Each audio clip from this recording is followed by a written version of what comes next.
Refraction through a prism. ये diagram हमें पहले बनाना है, पहले इस डायग्राम को बना लीजिए फिर हम इसको समझ लेते हैं। तो ये डायग्राम आप लोग 10th क्लास में भी पढ़ चुके हो।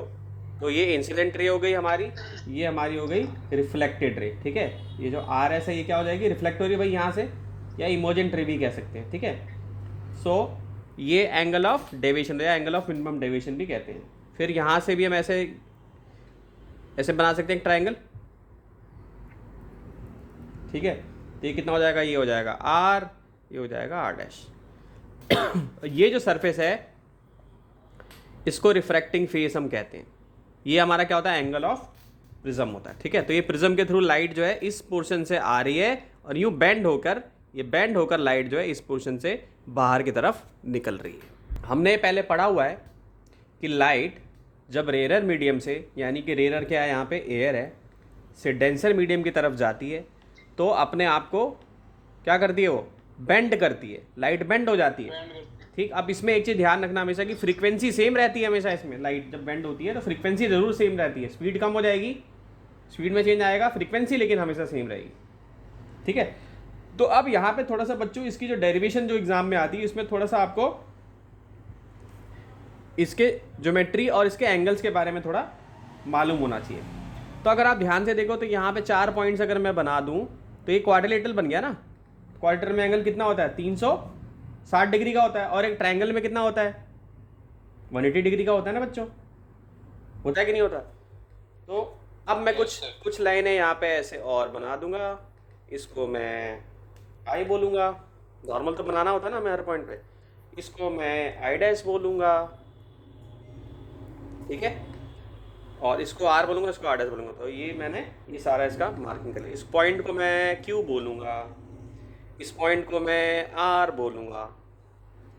ठीक है, तो अगर आप ध्यान से देखें तो इसमें मैं क्यू एन आर ट्राइंगल की बात करूँ, ट्राइंगल क्यू एन आर की अगर मैं बात करूँ तो उसमें आप देख रहे होगे ध्यान से कि भाई जो एंगल है सारे, यानी आर प्लस आर डैश, ये R, angle R plus angle R dash plus angle Q N R जो है वो किसके इक्वल है, 180 डिग्री के, है कि नहीं भाई। ट्रायंगल के सारे एंगल्स का सम कितना होता है, 180 डिग्री होता है, लिख लिया हमने। ठीक है, अब इस हिसाब से हम एक और चीज़ ले सकते हैं। और हमने क्या देखा है कि ये जो ए है, ये ए, ये वाला एंगल ऑफ प्रिज्म जो है, और जो एंगल एन है, ठीक, ये भी 180 डिग्री के इक्वल है। ठीक, यानी अगर हम क्वाड्रिलेटरल की बात करें, ये इस क्वाड्रिलेटरल को मैं इसको ए से रिप्रेजेंट कर देता हूँ। So from the quadrilateral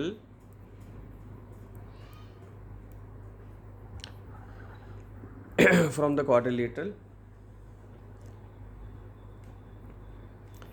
AQNR, A plus angle QNR जो है इक्वल टू 180 डिग्री है। ठीक, अब ये कैसे आ गया कि हमने QNR को क्यों 180 डिग्री लिख लिया भाई, हैं?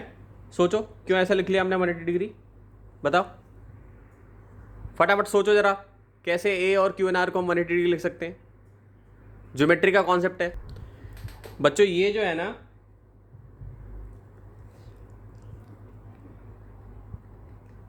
जो angle A plus Q N R equal to जो 180 डिग्री हमने लिखा है, तो उसमें अगर आप एन को देखोगे ना ध्यान से, इसको अगर आप देखोगे और R1 और R2 को देखोगे, ठीक, इसको देखोगे और अगर मान लो इसको कंपेयर करोगे तो एंगल ए किसके इक्वल आएगा, angle R plus R dash के इक्वल। ठीक, अब कहीं पे इसमें राइट एंगल ट्रायंगल दिख रहा है, कहीं पे राइट एंगल ट्रायंगल दिख रहा है, कहाँ दिख रहा है बच्चों राइट एंगल, एक तो देखो यहाँ दिख रहा है, यहाँ 90 का एंगल बन रहा है तो ये भी पूरा 90 का होगा, ये 90 का तो ये भी 90 का होगा कि नहीं, यहाँ पे भी 90 का बनेगा तो ये भी पूरा 90 का, ये भी 90 का पूरा बनेगा कि नहीं बनेगा, बनेगा कि नहीं बच्चे। Yes sir. ठीक, तो अगर मैं यहाँ पे ऐसे 90 90 बना देता हूँ तो ये अगर 90 हो गया, ये अगर 90 हो गया, ठीक, तो इन दोनों का सम क्या 180 नहीं होगा, इसका और इसका सम क्या 180 नहीं होगा? अगर मान लो ये वाला एंगल मैं देखता हूँ, मान लो मैं इस क्वाड्रेटर को देखता हूँ, मैं इसको हाँ देखो। वही कह रहा था सर, चारों का एंगल 360 होता है तो हाँ ये 90 एग्जैक्टली है तो बेटा, इसका मतलब समझ में आ गया 180 तुम्हें। तो 180 इसी हिसाब से, क्योंकि ये 90 हो गया, ये 90 हो गया, और अगर हम ये सारा क्वाड्रिलेटरल देख रहे हैं ए क्यू एन आर, तो उसमें ए और एन जो है वो मिलकर 180 बनेंगे। बनेंगे कि नहीं बनेंगे? बनेंगे ना। यस क्योंकि सर। जहाँ नॉर्मल हम खींचते हैं क्या होता है, वहाँ पे 90 डिग्री का एंगल बनता है। जहाँ पे भी हमने नॉर्मल खींचा वो 90 डिग्री का एंगल बनेगा। ठीक है, इसको लिख लो फटाफट जल्दी से। तो अब बच्चों अगर हम इस ट्रायंगल को समझे, एम क्यू और आर को अगर देखें, तो यहाँ से यहाँ ये वर्टिकली अपोजिट है बच्चों, यानी ये पूरा जो है इसके वर्टिकली अपोजिट है। तो यहाँ वाला अगर मैं यहाँ का मान लो मेरा आर है, तो ये मेरा कितना हो जाएगा, आई माइनस आर हो जाएगा, क्योंकि वर्टिकली अपोजिट है ना यहाँ पे। तो ये पूरा आई है और यहाँ पे एक छोटा सा आर हमें दिया हुआ है, तो ये क्या हो जाएगा, आई माइनस आर हो जाएगा।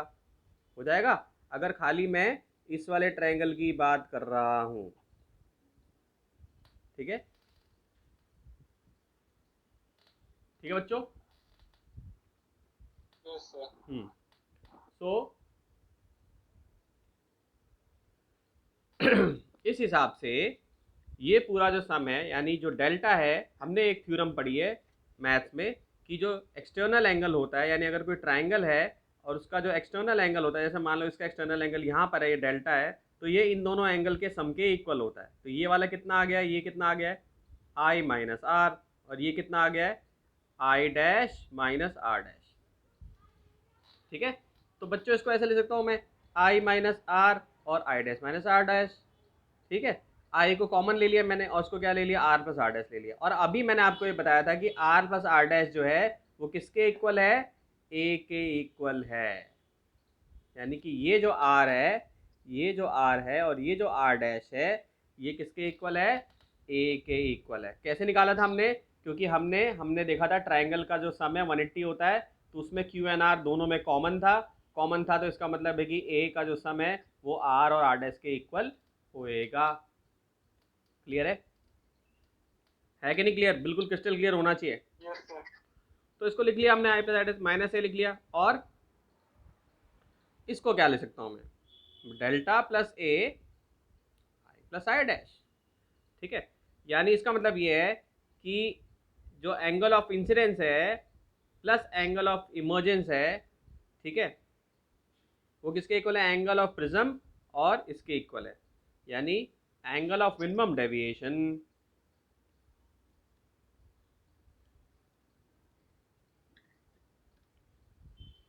एंगल ऑफ मिनिमम डेविएशन और plus angle of prism.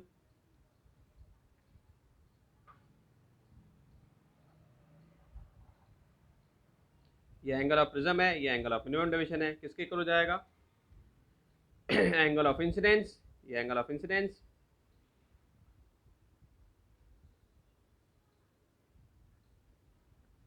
Plus angle of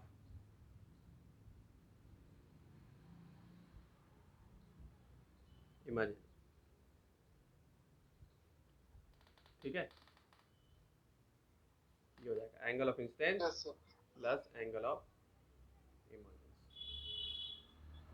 ठीक है, इसको लिख लो बच्चों।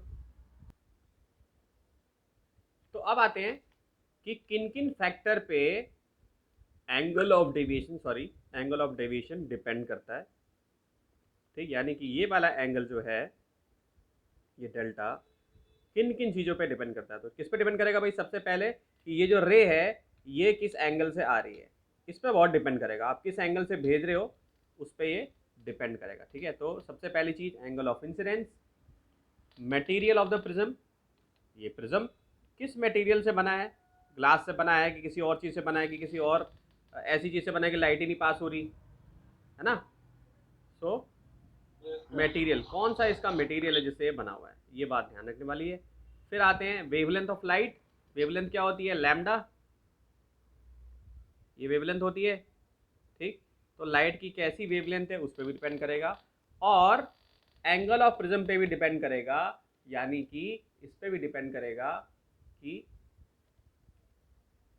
जो इसकी जो वैल्यू है, ये एंगल ऑफ प्रिज्म, इस पे भी डिपेंड करेगा। अब कहीं ऐसा तो नहीं कि प्रिज्म इतना पतला सा है, कहीं ऐसा तो नहीं कि ऐसा प्रिज्म नहीं है, कहीं ऐसा तो नहीं कि ऐसा है, ठीक है।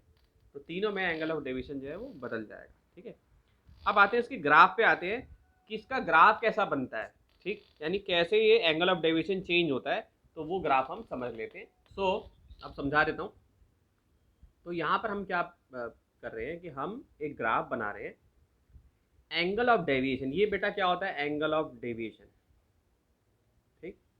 तो एंगल ऑफ डेविएशन है, तो एंगल ऑफ मिनिमम डेविएशन क्या होगा कि जब जो लाइट है, ये जो लाइट है,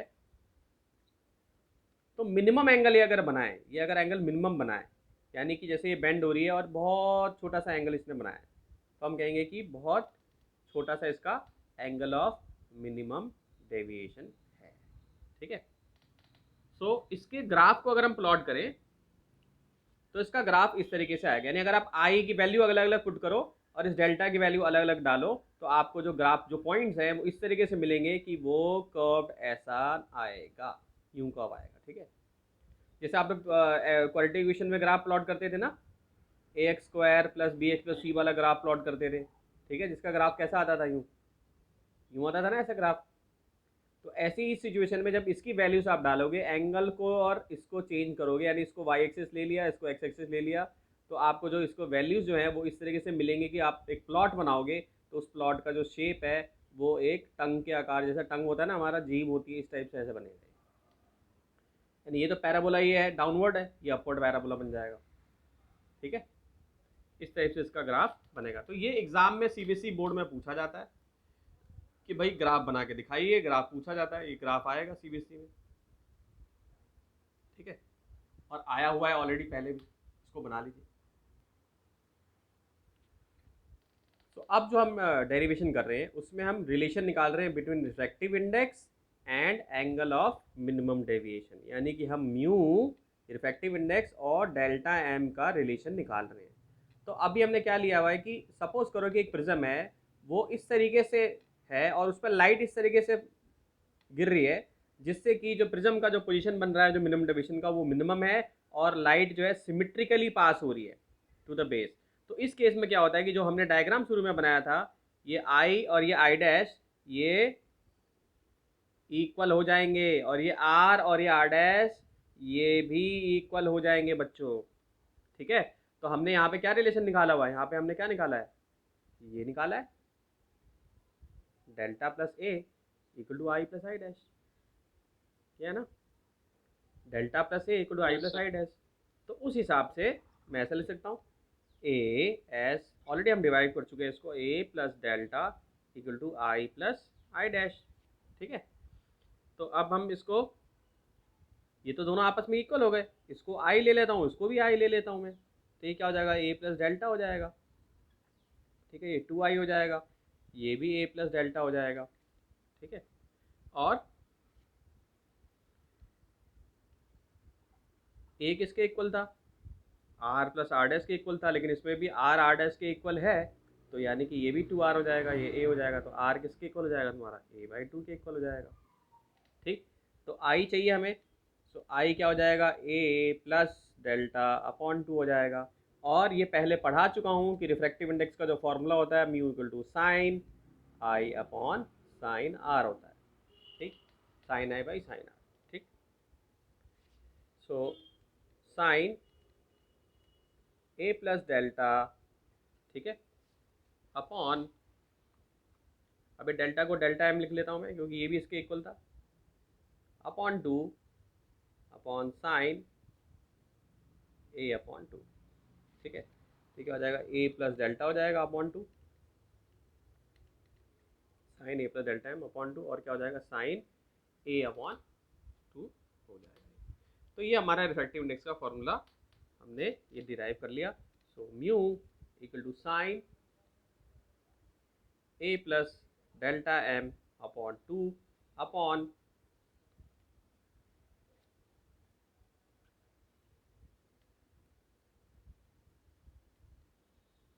साइन a/2।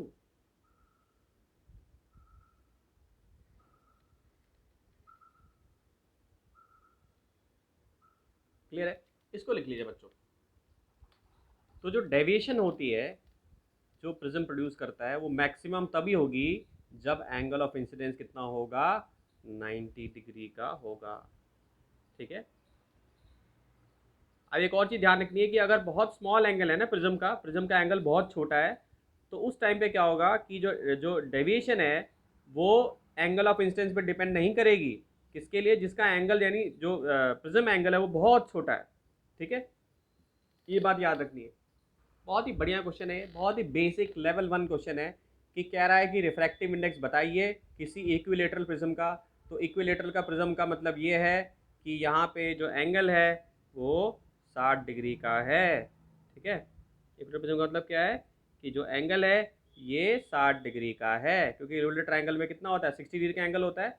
फिर लाइट ऐसे जा रही है, ये यूँ बेंड हो रही है, यूँ आ रही है। इसमें हमें क्या बताना है, ये एंगल ऑफ मिनिमम डेविएशन भी हमें दिया हुआ है।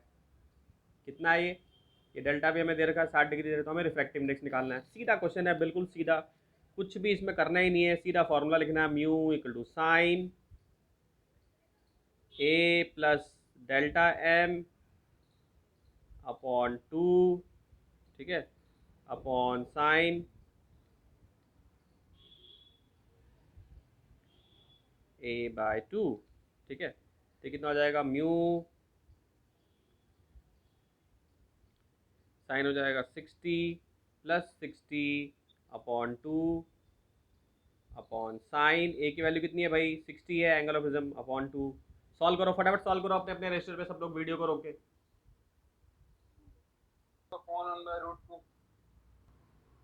तो ये हो जाएगा बच्चों, ये तो 60 हो जाएगा, म्यू इक्वल टू साइन 60। सबने सॉल्व कर लिया होगा, फिर भी मैं बता रहा हूँ, जिसका नहीं सॉल्व हुआ वो इसको अब देख ले, समझ ले। तो इसकी वैल्यू हो जाएगी √3/2 अपॉन में इसकी वैल्यू हो जाएगी 1/2। तो ये हो जाएगा √3/2 इंटू 2/1। तो ये आ जाएगा आंसर √3। ठीक है, तो म्यू की वैल्यू कितनी आ जाएगी, √3 आ जाएगी। बहुत इजी सा क्वेश्चन है, कुछ इसमें मुश्किल नहीं है। अब आते हैं थोड़ा और अच्छा क्वेश्चन करते हैं। अब ये क्वेश्चन सॉल्व करेंगे, ये भी बहुत प्यारा क्वेश्चन है और 2 बार आ चुका है, 2008 में भी आया हुआ है और 2017 में भी ये क्वेश्चन आया हुआ है। क्वेश्चन क्या कह रहा है कि a ray of light passing through an equilateral triangle, तो यानी कि एंगल ऑफ प्रिज्म आपको दिया हुआ है। ठीक, इक्विलेटरल ट्रायंगल है और मिनिमम डेविएशन हो रहा है और एंगल ऑफ इंसिडेंस की जो वैल्यू है वो 3/4 है of the angle of prism. तो क्योंकि यहाँ पे इक्विलेटरल वर्ड यूज किया हुआ है, इसका मतलब ये है कि यहाँ पे 60 डिग्री का एंगल है ए। भाई इक्विलेटरल ट्रायंगल में क्या होगा, इक्विलेटरल प्रिज्म में क्या होता है, 60 डिग्री का एंगल होता है, तो ये 60 डिग्री हो जाएगा। तो हो जाएगा 3/4 इंटू 60। आई कितना आएगा, सॉल्व करो फटाफट अपने रजिस्टर में, 45 आ जाएगा। वीडियो को रोक के अपने आप सॉल्व करके देखो एक बार।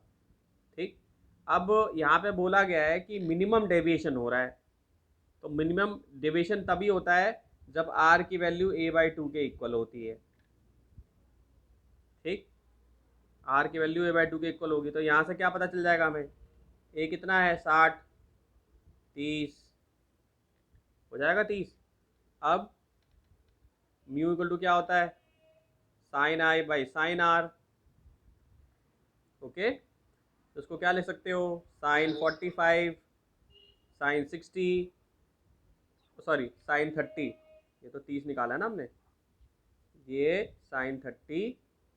ठीक है, कितना हो जाएगा ये, सब कुछ सॉल्व करके आएगा 1/√2 साइन 45 की वैल्यू, और इसको कर दूंगा मैं 2/1, तो ये आ जाएगा √2। ठीक है, अब यहाँ पे एक और चीज़ पूछिए, speed of light in the prism पूछी हुई, ये थोड़ा सा अलग यहाँ पे इन्होंने क्वेश्चन को बदल दिया है। तो हमें पता है कि म्यू क्या होता है भाई, sine I by sine R होता है। और म्यू का एक और फॉर्मूला बताया था मैंने, अगर पुरानी वीडियो पुराने लेक्चर अटेंड किए हैं तो उसमें मैंने बोला था speed of light in air. Air में सबको पता है कितनी होती है स्पीड, 3 × 10⁸ मीटर पर सेकेंड होती है ना।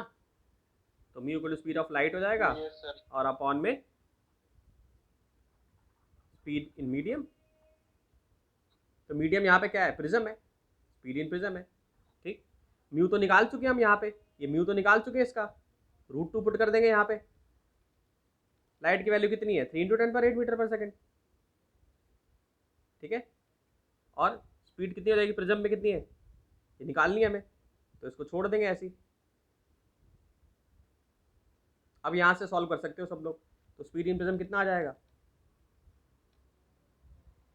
स्पीड ऑफ लाइट पूरा लिखना है इन प्रिज्म,